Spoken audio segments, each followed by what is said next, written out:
우리나라 초고령 사회의 시작인 1960년대생들의 은퇴가 본격적으로 시작되었습니다. 1960년대생들은 우리나라에서 가장 많은 860만 명으로 대한민국에서 가장 많은 인구 비중을 차지하는데요. 대한민국의 발전은 이들의 사회 참여와 함께 본격적인 성장을 이루어내며 전 세계를 깜짝 놀라게 하여 한강의 기적이라는 엄청난 신화를 써내려갔는데요.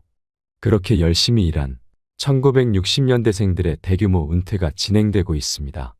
대한민국 고도성장의 주역인 이들에게는 지나온 세월만큼 아름다운 노후가 펼쳐지게 될까요? 오늘은 이미 은퇴를 했거나 은퇴를 앞두고 있는 5060 세대가 맞닥뜨리게 될 현실과 현명한 노후 대비 방법은 어떤 것들이 있는지 알아보도록 하겠습니다. 우리나라 근로자가 직장에서 퇴직하는 평균 나이는 49.3세라고 하는데요. 정년인 만 60세까지 다 채우고 은퇴하는 경우는 10명 중 1명도 채 되지 않는다고 합니다.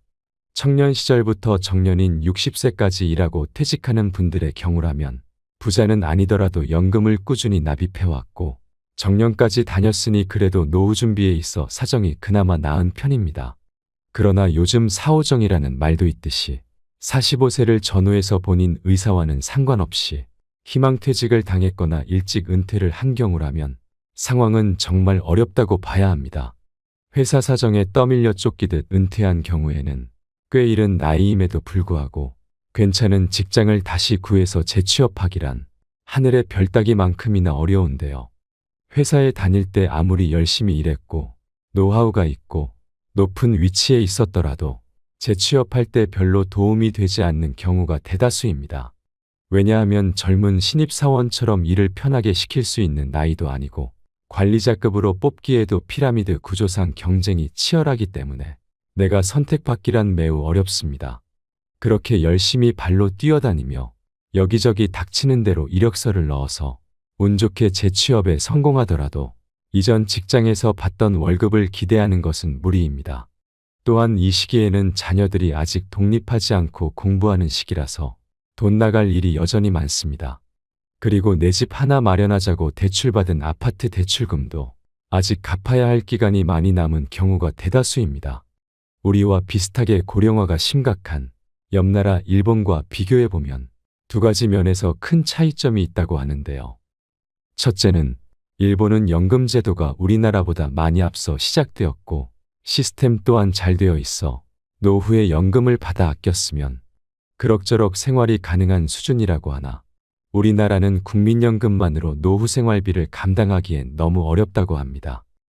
두 번째는 일본의 은퇴자들은 은퇴 시기에 빚이 없는 반면 우리나라 은퇴자들은 대부분 아직 갚아야 할 빚이 남은 경우가 대다수라는 겁니다.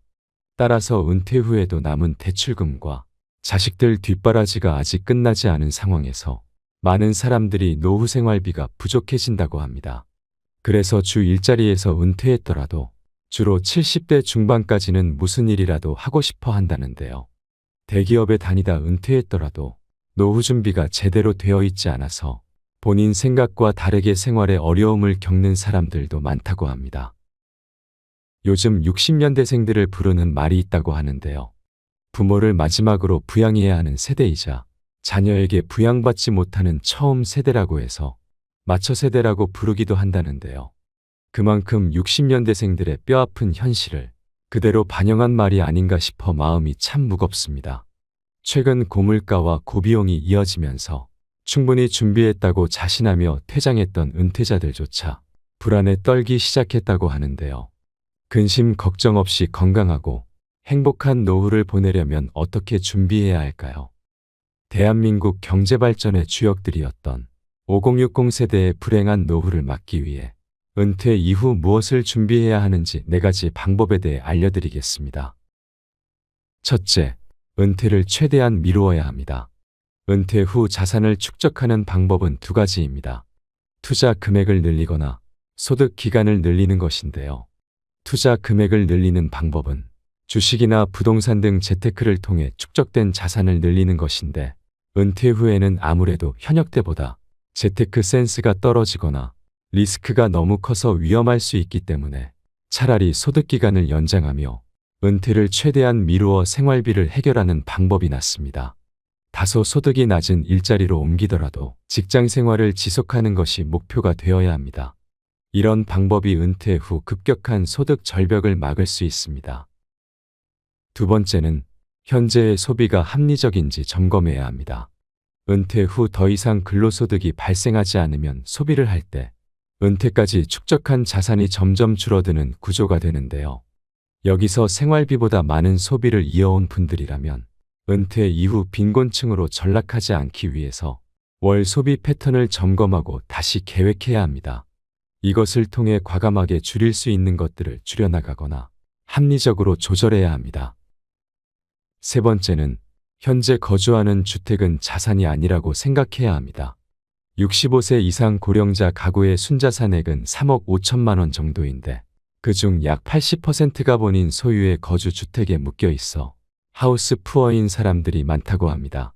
현금성 자산은 약 4천만 원으로 이런 상태에서 은퇴를 맞는다면 분명 은퇴 빈곤에 처하게 될 가능성이 매우 높습니다. 거주주택은 은퇴자들의 최후 보루인데 이것을 팔아서 자식 결혼자금이나 사업자금으로 쓴다면 노후의 파국을 면치 못할 것입니다. 그러니 거주하는 주택은 그냥 내가 평생 살 공간이니 소유 재산에서 제하시고 노후 자금이 얼마가 필요할지 꼼꼼하게 계산해서 미리미리 은퇴를 준비해야 합니다. 네 번째는 자산 관리를 신중히 해야 합니다.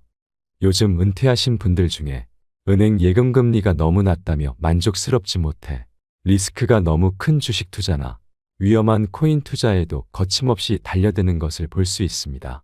또한 최근 유행하는 프랜차이즈 본사의 말만 믿고 쉽게 투자를 하기도 하고 잘 알지도 못하는 부동산에 퇴직금까지 모두 투자했다가 한꺼번에 모두 날려버린 사례까지 뉴스에서 매일 흘러나오고 있는데요. 젊은 사람이라면 한 번 정도 투자해서 실패했더라도 다시 만회할 만한 충분한 시간이 있겠지만 은퇴자들은 단 한 번의 실패로도 돌이킬 수 없는 결과를 초래하기 때문에 절대 무리하게 투자하거나 잘 모르는 분야에 덜컥 손을 대면 절대 안 됩니다. 그러니 반드시 잘 아는 분야에만 소액으로 투자한다거나 안전한 배당주 위주로 투자하는 등 아주 보수적인 투자를 하시기를 권해드립니다. 우리가 다 아는 투자의 대가인 워렌 버핏조차도 투자할 때 가장 중요한 것으로 잃지 않는 투자를 하라고 꼭 강조한다는데요. 그가 남긴 명언을 소개하겠습니다. 첫째, 절대로 돈을 잃지 마라. 두 번째, 첫째 원칙을 절대로 잊지 마라. 투자의 대가조차 돈을 버는 것보다 잃지 않는 것이 훨씬 중요하다고 계속해서 말하고 있는 만큼 노후에는 평생 일해서 준비한 노후 자금을 절대로 잃지 않도록 꼭 주의해야 할 것입니다.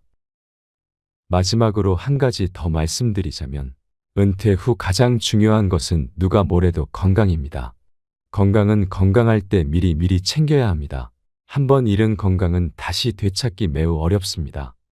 아무리 돈이 많이 준비되어 있더라도 노후에 건강하지 못한 삶을 살아간다면 그것만큼 슬픈 일은 없을 겁니다. 그러니 돈을 벌고 모으는 것도 중요하지만 시간을 내어 규칙적으로 운동하셔야 합니다. 또한 적정한 수면을 취하고 몸에 좋은 음식도 골고루 챙겨 먹고 스트레스를 줄이시는 습관을 들이시기 바랍니다. 습관만큼 무서운 것은 없습니다. 무엇보다 현재의 삶에 만족하고 작은 것에도 기뻐하고 감사를 잃지 않는 삶을 살아간다면 누구보다 행복한 사람이 될 수 있습니다. 여러분의 남은 여생을 열렬히 응원하겠습니다. 이상으로 시니어를 위한 모든 것. 시니어 톡톡이었습니다. 더 유익한 내용으로 찾아오겠습니다. 오늘 내용이 도움이 되셨다면 구독과 좋아요 부탁드립니다. 감사합니다.